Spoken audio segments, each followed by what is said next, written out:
श्रीमद् भगवद गीता को दुनिया में सबसे ज्यादा पढ़ा गया है और सबसे कम समझा गया है, क्योंकि श्रीमद् भगवद गीता का ज्ञान सिर्फ उसी व्यक्ति को समझ में आएगा जो अपने जीवन में आगे बढ़ना चाहता है।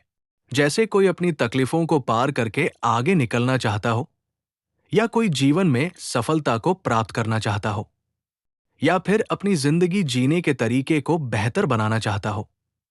वास्तविकता में गीता मनुष्य के जीवन को हर तरह से बेहतर बनाती है। इसीलिए जो इंसान जीवन में कुछ करना चाहता है, उसे ही गीता का ज्ञान समझ में आएगा।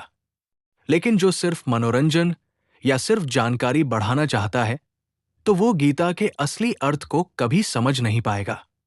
वास्तविकता में गीता का असली काम यही है कि आपकी हर समस्या का हल आपको देना, आपके हर प्रश्न का उत्तर आपको देना और आपको जिंदगी में आगे बढ़ने के लिए सही रास्ता दिखाना।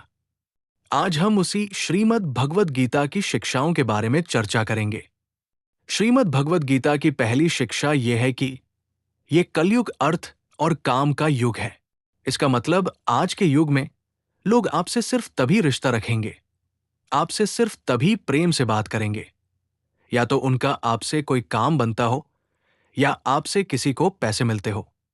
आज के समय में किसी के मीठे शब्दों से उसके चरित्र को अच्छा मत समझ लेना। ये मीठे शब्द आपको फंसाने के लिए बोले जाते हैं। जैसे ही किसी का स्वार्थ आपसे पूरा हो जाता है, फिर पता चलता है कि उस इंसान की असली जुबान कैसी है, क्योंकि इंसान को लाने के लिए मीठे शब्दों से बड़ा और कोई हथियार नहीं होता। अपना काम बनाने के लिए लोग आपकी तारीफ भी करेंगे, अपना काम बनाने के लिए लोग आपको अपना भी कहेंगे, अपना बनाएंगे भी। अपना काम निकालने के लिए लोग आपसे रिश्ता भी जोड़ेंगे। लेकिन अगर आप उनके इस व्यवहार को सच समझकर इसमें फंस जाएंगे, तो आगे चलकर आपके दिल को बहुत बड़ा धक्का लगेगा। कहते हैं ना, वक्त आने पर गधे को भी बाप बनाना पड़ता है। वास्तविकता में ये वही युग चल रहा है जहां लोग अपना स्वार्थ पूरा करने के लिए किसी भी हद तक गिर सकते हैं। किसी शहर में एक गुरुजी का नाम बहुत प्रसिद्ध था। सब लोग उनको बहुत मानते थे।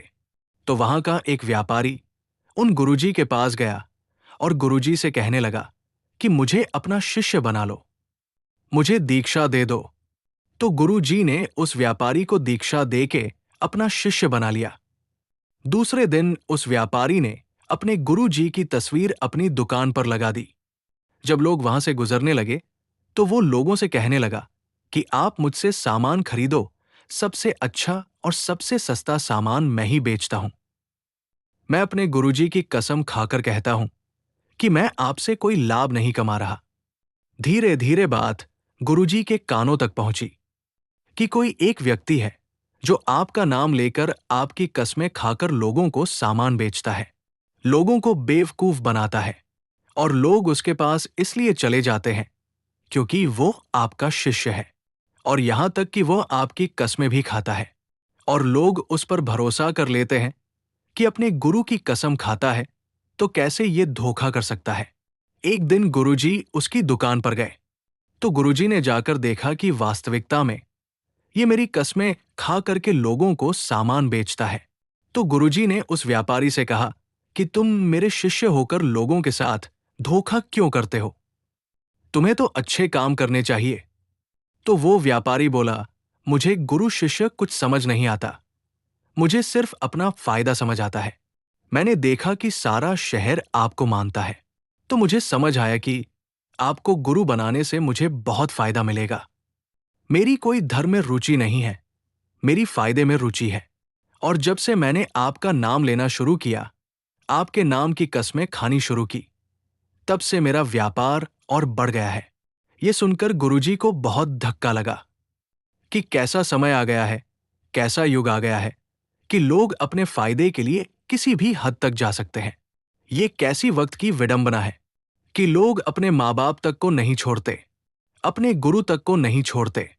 इंसान इंसान को नोच दिखा रहा है।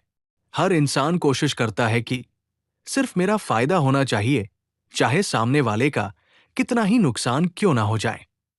आज के युग में अगर आप किसी को अपना फायदा उठाने दोगे तो लोग वो मौका कभी नहीं छोड़ने वाले। इसलिए किसी के मीठे शब्दों में, किसी की अपनेपन की बातों में कभी मत फंसना, बल्कि आंखें खोलकर इंसान को परखना सीखो, सच्चाई को देखना सीखो। सबसे ज्यादा धोखा इंसान इंसान के साथ अपनेपन की आड़ में करता है कि तुम तो मेरे अपने हो, तुम तो मेरे खास हो, तुम तो मेरे दिल के करीब हो, तुम्हारे साथ में ऐसा कैसे कर सकता हूं। कभी ऐसा हुआ है क्या कि जिसे आप जानते ही ना हो वो आपको चोट पहुंचा जाए? अक्सर आपको चोट वही लोग पहुंचाते हैं जो आपके अपने होते हैं, जो आपके दिल के करीब होते हैं। महाभारत की ऐसी लड़ाई पराये लोगों में नहीं थी, ये भाइयों की लड़ाई थी, एक ही परिवार की लड़ाई थी, और करोड़ों लोग उस लड़ाई में मारे गए। क्यों? क्योंकि अपना ही अपने का सुख नहीं देख पाया, अपना ही अपने की खुशी से जलता रहा। आपने कभी गौर किया, आप जिसे भी ये कह दोगे कि वो आपके लिए खास है, आप उसे अपना मानते हैं, देखना आज नहीं तो कल वो आपको चोट जरूर पहुंचाता है। वक्त लगता है, एक दिन में बात समझ नहीं आती, लेकिन एक दिन जरूर समझ आती है कि यहां कोई अपना नहीं है। इस शिक्षा का उपदेश ये नहीं है कि हम लोगों से नफरत करने लग जाएं या लोगों से गलत व्यवहार करने लग जाएं। इस शिक्षा का यही अर्थ है कि आप लोगों के भरोसे मत बैठे रहो। आप किसी से ये उम्मीद लगा के मत बैठ जाओ कि ये आपका जिंदगी भर साथ देगा। ऐसे ही गीता की शिक्षा पाने के लिए लाइक, शेयर, सब्सक्राइब और रेफर करके आशीर्वाद करें।